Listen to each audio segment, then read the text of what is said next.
कंकर उठा कर लिया, उसके टुकड़े टुकड़े हो गए। आप शंकर नर्मदा का कंकर उठा के लिया, उसके टुकड़े टुकड़े हो गए। तुम्हारे घर में जो शिवलिंग है वो टूट गया, खंडित हो गया, वो खंडित नहीं माना जा सकता,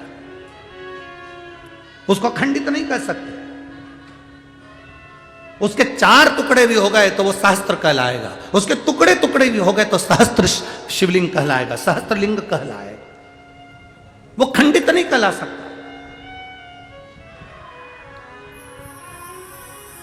हमसे लोग बात कहते हैं गुरुजी हमारे गांव में एक बहुत पुराना शिवलिंग है, वो खंडित हो गया, तो वो शिवलिंग का हम क्या करें?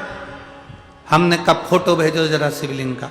अब उन्होंने फोटो भेजा शिवलिंग का, और फोटो भेजा तो फोटो आया। फिर हमने आश्रम पर जब फोटो आया कुबेरेश्वर धाम पर, तो ऑफिस के उस व्हाट्सएप पर हमने देखा, चेक करा, तो हमने कहा शिवलिंग कभी खंडित नहीं होता। शंकर के शिवलिंग के अगर बारीक बारीक टुकड़े टुकड़े भी हो जाए, कण कण भी अलग हो जाए, तो भी वो शिवलिंग ही कहलाता है। कभी जाना कुल्लू मनाली में बिजली महादेव हैं, कभी मौका लगे तो बिजली महादेव का दर्शन करने जाना।